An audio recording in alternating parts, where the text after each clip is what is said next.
Ce matin, j'ai compris ce terme dans le sens qu'on peut connaître des moments d'ouverture, de félicité, je ne sais pas comment tu peux les qualifier, qui peuvent être plus ou moins longs. C'est ce que j'ai vécu. Ouais. Et faire machine arrière. Ouais.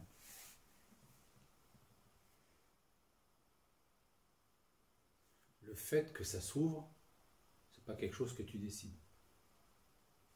Hein? Tu as pu le constater. Oui. Qu'à un moment donné... C'est l'aboutissement d'une recherche quand même. Alors, on peut le qualifier comme cela, c'est vrai, et c'est vrai que ce qui nous appelle à la recherche, en fait, nous mène au seuil de cela. Mais le fait que ça se passe, parce que sinon, il y a des êtres qui sont sincèrement, profondément en recherche, qui y mettent toute leur énergie, et pour qui il ne se passe rien. Au sens aperçu de ce que l'on peut apercevoir à ce moment-là. D'accord ? Donc, l'ouverture ne dépend pas de moi, ne dépend pas des efforts, de tout ce que l'on peut faire. Même si les efforts qui se font dépendent de cela, c'est-à-dire dépendent de l'appel, mais le fait que ça aboutisse ne dépend pas de moi. Ça dépend de ce qui amène l'appel. D'accord ? Donc il y a quelque chose qui nous attire. Donc, je me mets en marche. Et ce qui fait que ça s'ouvre et que l'on arrive à destination dépend de ce qui nous appelle et pas des efforts que l'on fait. Mais les efforts que l'on fait dépendent de ce qui nous appelle. D'accord ? Et qui nous appelle tous. Ok ? Mais l'ouverture ne dépend pas de nous. Ça dépend de ce qui nous appelle. Et vous pouvez poser le mot que vous voulez dessus. Ce sera toujours juste puisque c'est tout. Ça veut dire qu'on ne fait pas assez d'efforts si ça ne se présente pas? Mais non. Non, au contraire. Non. Ça ne change rien. Pas écouter. Pas écouter. Non, mais c'est important de poser cette question-là parce que il faut vraiment que ce soit clair, parce que sinon, on n'est jamais satisfait des efforts que l'on fait, on veut toujours en faire plus. Parce que rien ne se passe. C'est là toute la difficulté, c'est que quelque chose nous appelle que l'on ne peut pas identifier, mais ça nous appelle. Et que parce que ça nous appelle, il y a naturellement un effort qui se fait, et on fait des efforts pour cela, mais pour atteindre ce qui nous appelle ne dépend pas, ou l'ouverture vers cette réalisation ne dépend pas de l'effort que l'on met dans... Ok ? Et donc, ça s'ouvre. Ok. Et là, il y a... qui est expérimenté au moment donné où ça s'ouvre et donc en fait où l'illusion s'arrête, où il y a une clairvoyance de ce qui est et réalisation de ce qu'est la nature de tout et donc notre vraie nature. Ça s'est ouvert. Et pour certains ou certaines, ça s'ouvre et ça se referme. C'est le temps d'un éclair, une fulgurance. Pour d'autres, la porte s'ouvre et ça dure un certain temps. Et puis pour une raison tout aussi inconnue qui qualifie, enfin qui permet de voir que ça s'est ouvert, ça se referme. Le mystère est le même.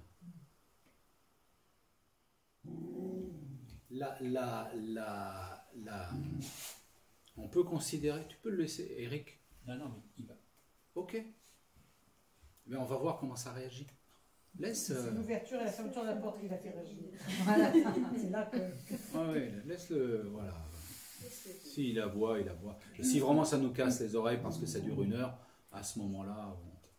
On baillonnera. Donc on verra à ce moment-là. D'accord ? Et donc, ça s'ouvre et ça se referme, c'est un mystère. Qu'est-ce qui fait que lorsque ça se referme, on revienne à une forme d'identification, c'est tout aussi un mystère.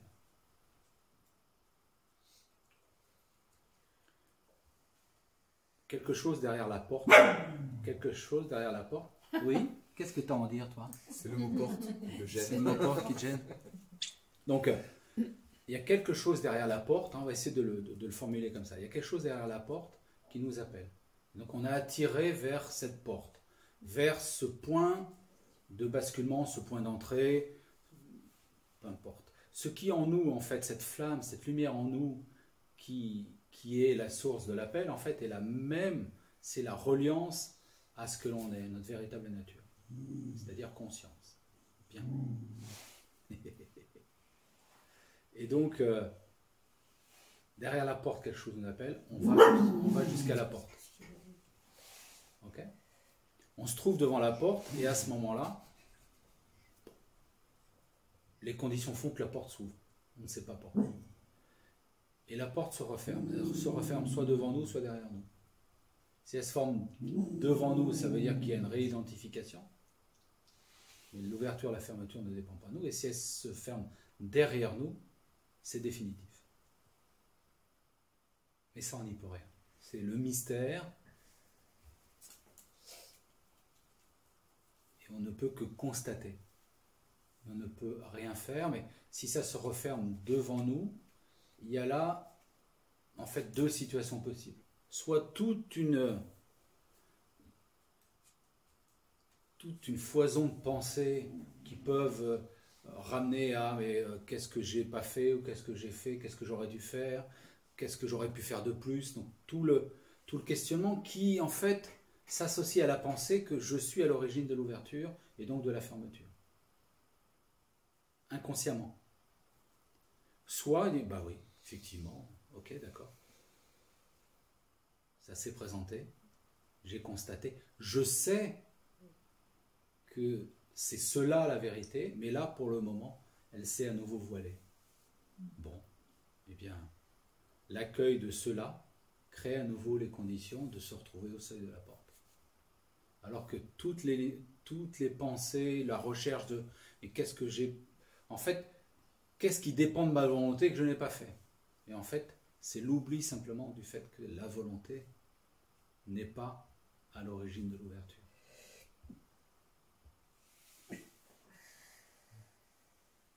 Donc tu as fait ce que tu avais à faire. Et cela ne dépend pas de toi.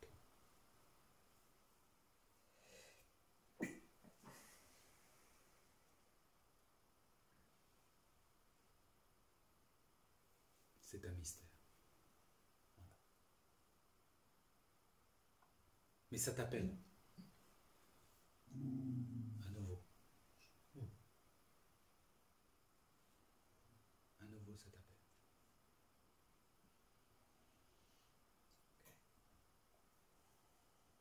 Faut considérer que c'est un nouveau chemin.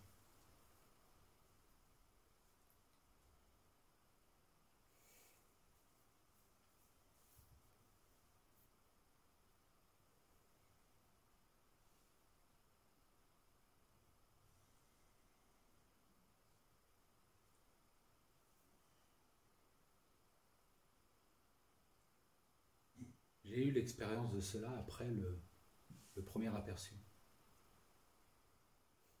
Qu'est-ce que je me suis torturé à partir de là? Parce que je croyais que ça dépendait de moi.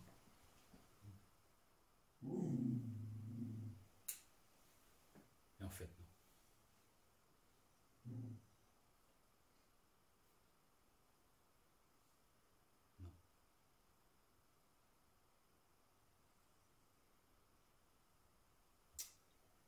Donc, est-ce que ça veut dire que, quels que soient mes choix de vie actuels, faire du business, pas faire du business, Ouais. vivre avec ma famille, pas vivre avec ma famille, tout ça, ça ne change rien. Absolument. Parce que si ça changeait quelque chose, ça voudrait dire que ce qui est à découvrir serait conditionné à quelque chose. Alors que ce qui est découvert est inconditionnel. Il y a quand même plusieurs voies décrites, du coup, tu en parlais ce matin. Ouais. Donc il y a des voies, mais il n'y a rien à faire. Et ça ne dépend pas de nous. On va y revenir. C'est intéressant. On va y revenir dans quelques instants, si tu veux bien. Il n'y a aucune condition qui soit suffisante pour que quelque chose se passe. Et être sur la voie ou répondre à l'appel n'est pas lié aux conditions dans lesquelles on vit. Parce que sinon, tous les moines, toutes les moniales, tous ceux qui vivent dans les ashrams pendant 1 an, 10 ans, 20 ans ou plus, si cela était une condition suffisante pour que cela se réalise, il y aurait beaucoup plus d'expériences de réalisation qu'il y en a. Alors, il y a des conditions favorisantes, des conditions qui amènent à créer une certaine atmosphère pour... Mais ce ne sont pas des conditions extérieures. Il faut bien le saisir, ça. Ce n'est pas parce que vous vous retirez dans une grotte que vous créez des conditions suffisantes. C'est les conditions intérieures qui sont importantes.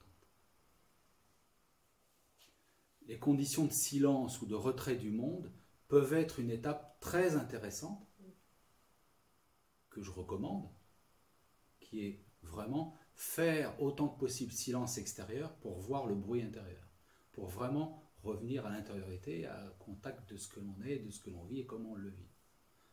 C'est une étape qui est intéressante, bien sûr, sans aucun doute. Mais ce n'est pas suffisant pour que la porte se referme derrière nous.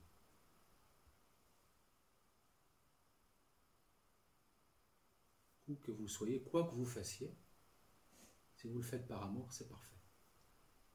On peut faire du business, on peut être... Moi, ce qui m'a convaincu de cela, avant de le réaliser, ce qui m'a convaincu de cela, c'est la lecture d'un livre à propos d'un maître soufi, qui était, en tout cas, que je conclus moi comme ayant réalisé la nature profonde, et qui en même temps était chef de guerre. Maître soufi et en même temps chef de guerre. C'est-à-dire que dans le rôle dans lequel cet organisme vivant était, c'était chef de guerre. C'est-à-dire qu'il commandait une armée, et que commandant une armée, il acceptait le fait que commandant une armée, il pouvait avoir conflit et mort. Ça ne l'a pas amené à se retirer dans une grotte. Donc, il n'y a aucune condition sine qua non. Saoul, sur le chemin de Damas, qui deviendra après Saint Paul, avant conversion, avant réalisation, on pourrait considérer, d'un point de vue humain, qu'il avait été un bourreau, sans aucun doute, qu'il avait condamné, sans aucun doute. Peut-être a même-t-il tué. Et pourtant, malgré cela, quoi qu'il ait pu faire, il a été... Oui, mais après sa conversion, il était plus soldat romain. Dans ce cas-là. Oui. Mais il aurait pu. D'accord. Hein?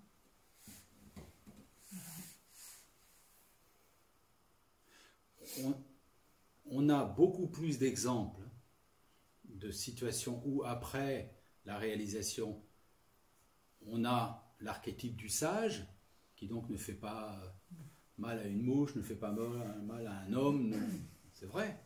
Mais il y a des exemples moins nombreux, ou peut-être moins publics, moins connus, de personnes qui... c'est au-delà du bien ou du mal, c'est au-delà de ce que l'on peut considérer comme juste ou injuste. C'est-à-dire qu'il y a, je ne sais plus comment,